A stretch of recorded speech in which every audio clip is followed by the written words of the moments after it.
We are back with another episode of Long Island ChangeMakers with your boy, the one and only, the kid, Tommy D, the nonprofit sector connector. This program is a great opportunity for me to highlight important work done by important leaders here on Long Island. Sometimes we're going to have people from the nonprofit sector, sometimes we're going to have people from the business sector, and often we're going to have conversations around how business people connect with philanthropy and the work they're doing in community.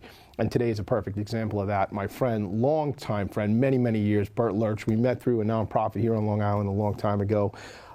We've done some business together. We've done some networking together. I'm glad to have you. Thanks for doing this. Thanks for being here, man. No, thank you. It's my pleasure. It's good, man. We're going to have some fun. I really want to have you tell your story. I know I've always loved the story you tell about your business, where you and Lewis came together, all these years ago, not too far from where we're seated right here in, the Lake Success, Manhasset area. So I thought we'd talk about your business, the success you've had, and then something that, we've talked about recently, just the importance you've put on philanthropy, community-based organizations and things like that. So wherever you want to start, I just want you to tell your story today, Bert.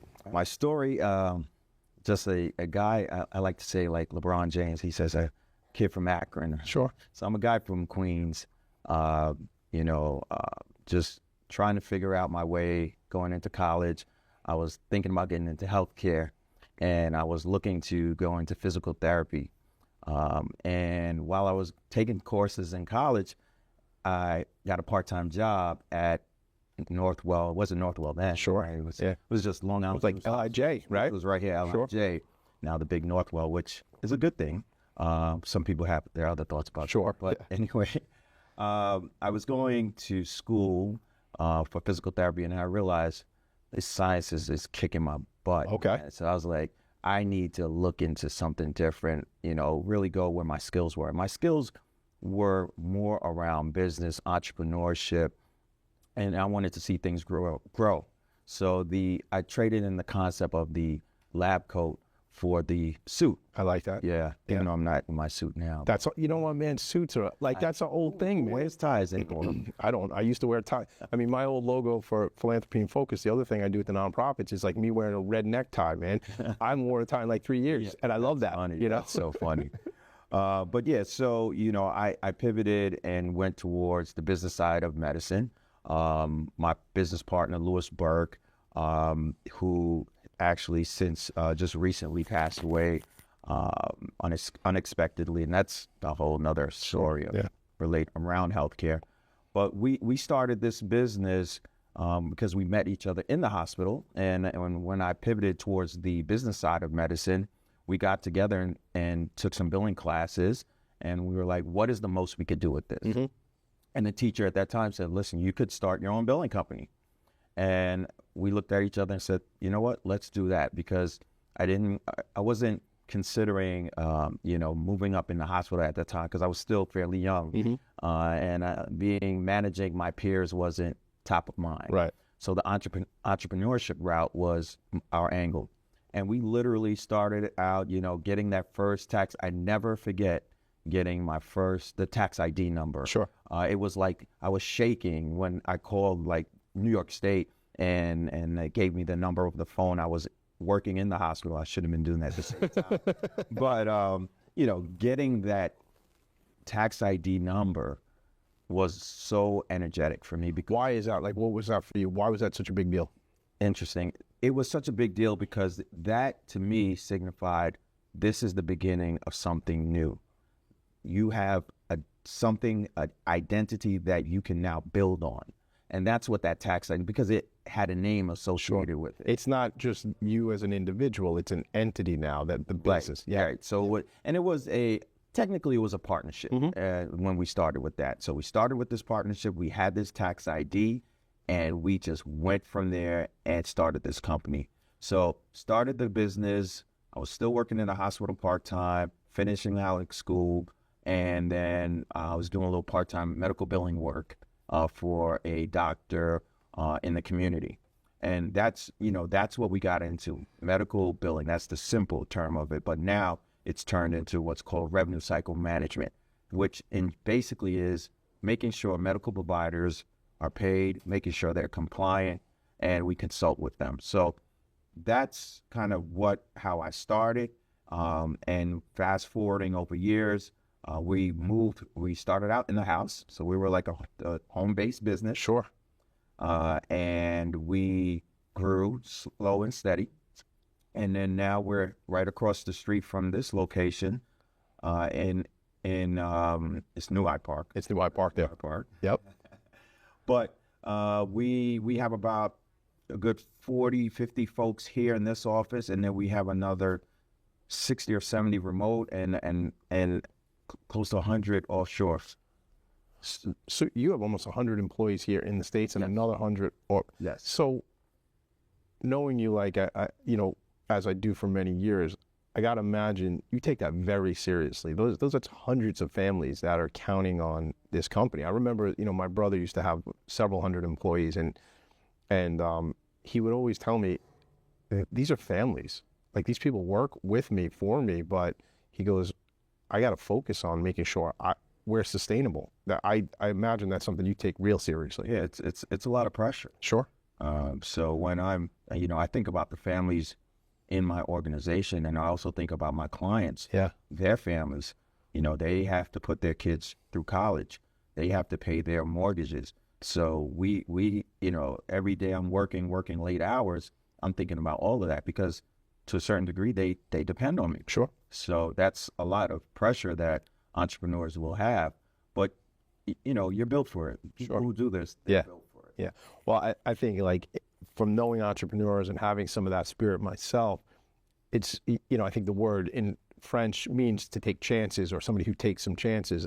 I think we take chances, but as much as you can, because there's so much riding on it, you try to make educated guesses and educated chances that you're taking. Would you say that? Oh, definitely. But, you have to take those educated chances. You either have to educate, right? And or some experience helps you along the way. So definitely in the early times, there was a lot of challenges there. Didn't have much guidance when we started out. So a lot of trial and error. But definitely the concept is to, go to the path of least resistance. Sure. Right. So I try to do that. When you talk about, like, didn't have maybe a lot of people looking out for you or mentors and things, and I know over the years, that certainly changed because I've heard you refer to things like that. When was it when you sort of connected with people who are like ahead of you in business, or, folks you can kind of count on? I think, it's critically important, I think, for young people to connect with people who have gone down these paths. And look, man, with things the way they are now, you can go to YouTube, you can connect with people. It's like, so it's different. You can really get out and build relationships. And sometimes you only have to because there's so much video stuff. I love YouTube. There's so much on YouTube. There's so much you can learn from. But, when you and Lewis were building the business, were there people who you did tap into that were able to either make connections or just say, hey, guys, look at it this way, or let me help you out, that sort of thing? Yeah, the connections have been critical in my success. Mentorship has been critical in my success. It happened when I moved my office closer to where we're at now, and I met a few key people who, when I was setting up the office, would say, hey, it's nice to meet you. I see you have something going on here. They almost felt like they saw something in me, and they were like, you should join this organization. You should meet this person. Right. And I did it. I thought that, you don't have to reinvent the wheel. You learn from people who are doing things well. So some of these people who I thought were doing well, I said, okay, I will listen to what you're saying and let me go check out this organization. And the organization that we met in, I met some very key people who really saw me as someone to say, you know what, we're going to pour into you because you're a young guy coming up. You're here in this room with us, and we're going to pour into you. And that was my first experience of being a part of an organization and joining a board, and then ultimately becoming the president of that organization. I was able to learn from individuals there who have become my mentor. Yeah. So that has been critical, which is one of the reasons why I now mentor and a part of Big Brothers Big Sisters of Long Island and other organizations to give back to the community and try to shorten that time frame, right? Because it took us a long time, took me a very long time to get to this point. Slow and steady wins the race, right? But how do you speed that up? And that mentorship was a big part of it because people genuinely want to help.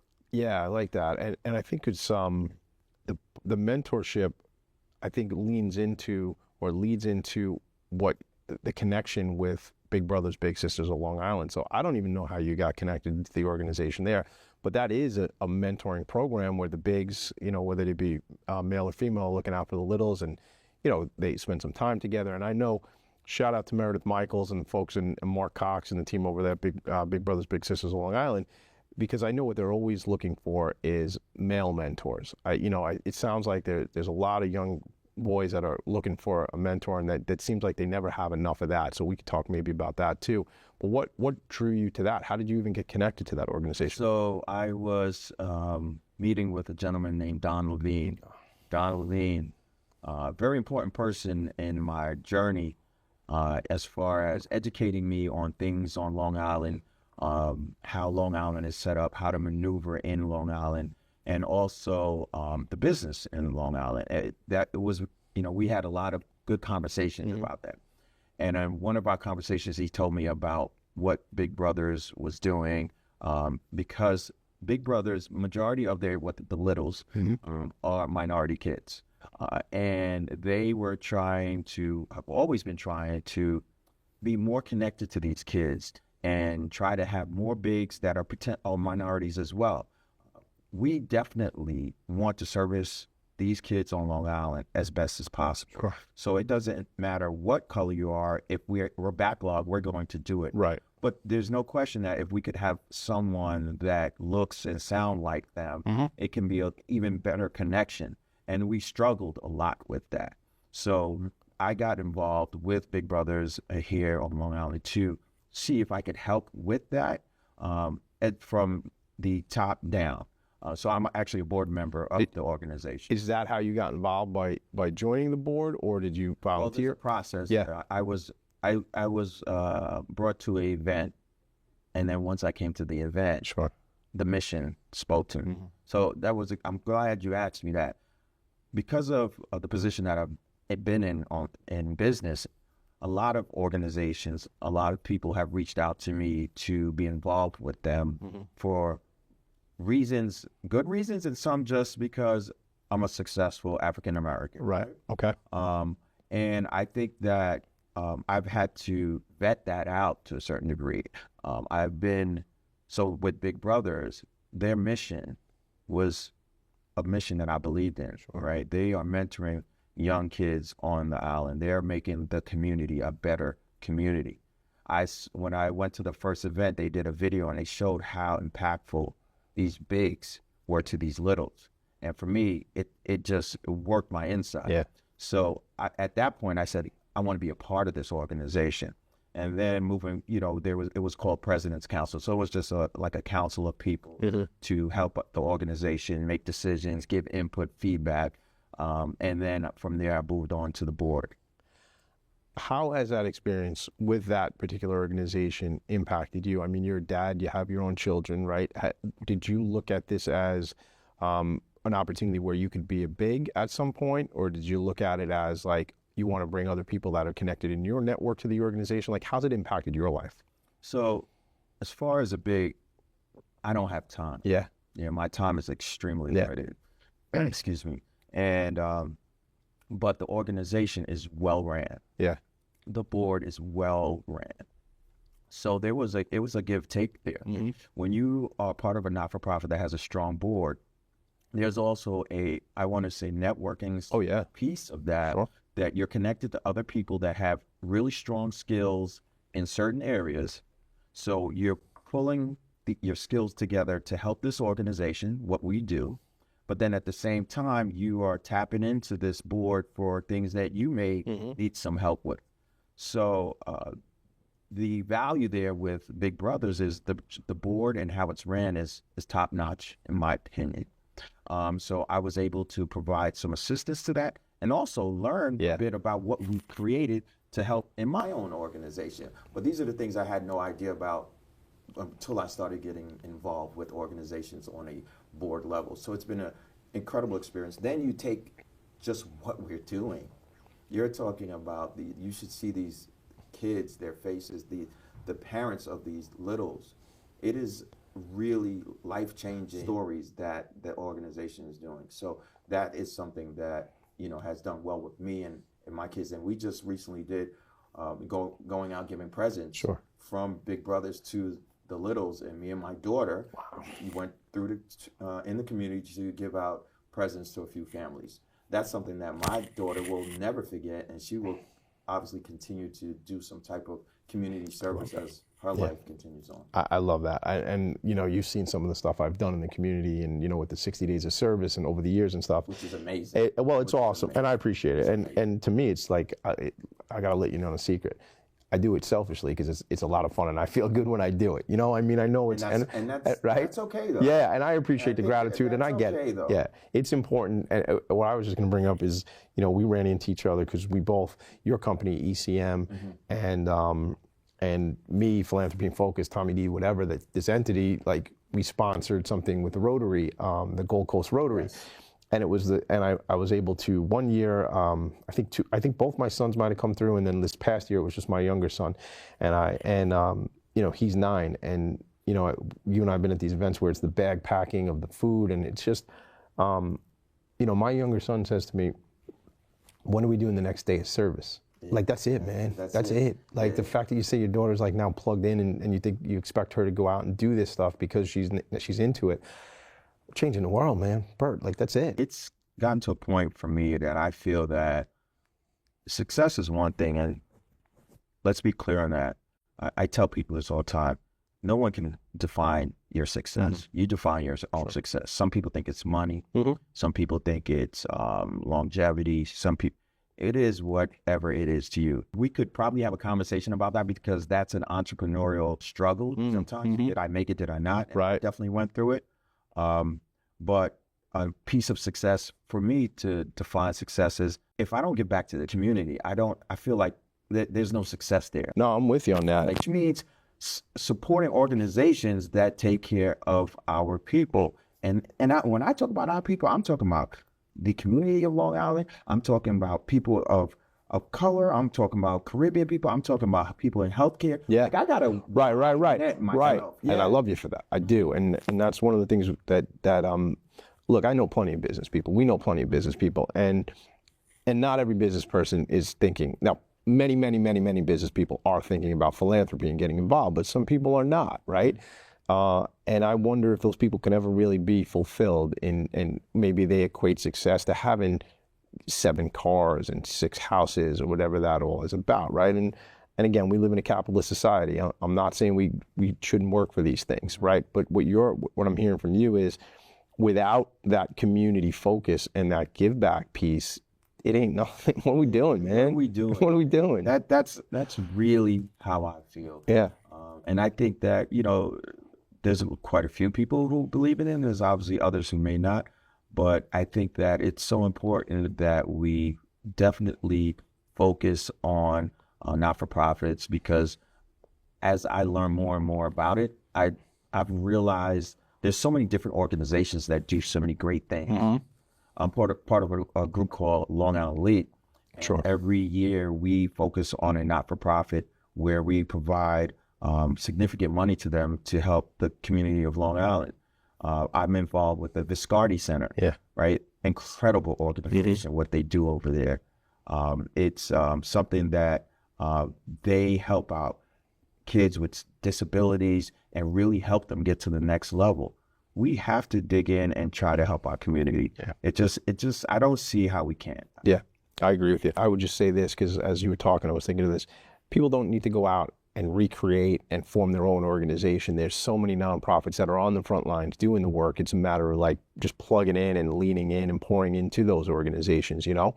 I want to ask you about this piece where you mentioned too, taking care of people in healthcare, you know, thinking about people on the front lines of healthcare, and being that you're so connected to that with profession, what you do.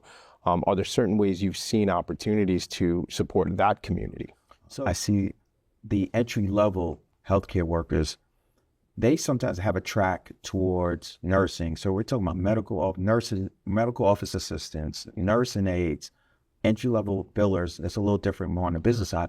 But a lot of the people that are going into these entry-level positions in healthcare, a lot of them are struggling, right? So I always thought about how can I help them? What can be done to assist those people? Sometimes it's like just their books, any type of. So you're talking students you're referring to, maybe like, okay, got it. Getting them to get into healthcare and assisting them to move forward into their career, I think is something that it is something that speaks to me. Yeah. Again, and it may be because I come from a family of healthcare. Right. My mother worked in Parker Geriatric Jewish Nursing Home, I believe it's called. My father worked in LIJ. My sister is a nurse. My other sister is a nutritionist. Okay. So I've seen all of them go from, just trying to make it, busting their back, school, struggling to get to where they are now. So that, it kind of inspires me. And I know there's others that are out there doing it, and some of them just miss it by a little bit. So it's like, how can we assist them? Yeah.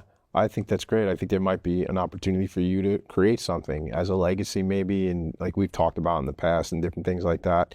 I wonder, as these students are getting involved and doing different things and finding their way, that mentor, it's something's coming up for me again, going back to that mentorship. Maybe there's just more opportunities of creating those. And again, much of this might exist already, but it seems like you're seeing opportunity where there's a place to bridge the gap for some of this type of stuff. Yeah, and I think that's one of the reasons why I've been wanting to talk to you more and more about this, because, I work all day. Yeah. Grind. That's what entrepreneurs do. Yep. So you have to balance that off, and I'm looking to start to balance that more. And again, community is extremely important.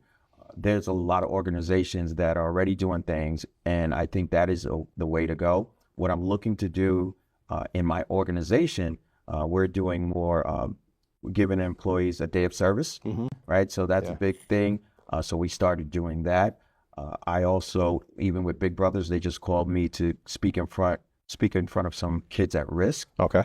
So definitely those opportunities I really look at real seriously now, because again, it's part of who I am, and I'm growing more and more into that. Maybe that's my second career, to be into the philanthropy type of world. Maybe it could work. Maybe we work together. Well, I would love that. Are you kidding me? Are you kidding? I mean, and especially as it relates. So let me tell you a story. Just yesterday, I was out in Long Island City with an organization called Our Children. Our Children, spelled HOUR, as in the hours, 3 hours. The hour a mom who's incarcerated gets taken away and is put in prison. The hour each week she gets to see her children, and the hour when she's released. And this organization, I had this incredible opportunity because I have this new project. We're going to do like a full day of volunteering at a nonprofit. We're going to turn it into a pretty cool show. And this particular organization, I had the opportunity to meet with some of these women who were formerly incarcerated, are now in the vocational program, they're in the transitional housing program. And there's people whose lives are impacted differently based on just in the community they grew up in, the neighborhood they grew up in, the zip code they grew up in, right? And it takes organizations to look out for these women. I mean, they bring these children up to Bedford, upstate New York, to visit the mom while she's in prison. I mean, to create that relationship and maintain that relationship. It was founded by Sister Tisa Fitzgerald, who is, she's a nun, Order of St. Joseph out on Long Island. And it's organizations like that that are doing the work, that need philanthropy, like you're talking about, that need business professionals to come in, and you used the term pour in before, to pour into that organization. There's so much there, Bert, and of course you are, honestly, you are a philanthropist. I'm a philanthropist. We're doing, whether it be time, treasure, talent, whatever it might be, you're pouring into these organizations, making that impact, having conversations like this, saying, your company saying your employees have a volunteer day of service to go out in the community. I mean, that's it, man. That's the stuff. In my newer company, Onet Systems, we specialize for out-of-network providers and helping them navigate the laws around that. And my partner there is a lawyer. Her name is Laura Lowenstein. And we had this idea about, because we both are gardeners. Okay. Right. So that's what. And I don't even think I knew you were a gardener. so I'm a gardener. Okay. And that's interesting, right? Yeah. A guy who listens to hip hop and R&B and is in the backyard with the. We're all multifaceted, man. We all got different interests. It's so interesting. Yeah. Most of my friends, they didn't realize until the last couple of years. Now it's cool since the pandemic, but I've been doing this for a very long time. You got a green thumb, then. I got a green thumb, but there's a play on entrepreneurship with that because you're growing something from very small into something you can look at that. consume, right? So that's that. How do I nurture this seed? And I literally grow. Wow. I start from seed. You do. Yeah. So we're talking about growing something from a seed into a full plant to then consume. There's a nurturing process in that. So that's the same thing with entrepreneurship. That's how I feel about it. And it takes time. It doesn't happen overnight.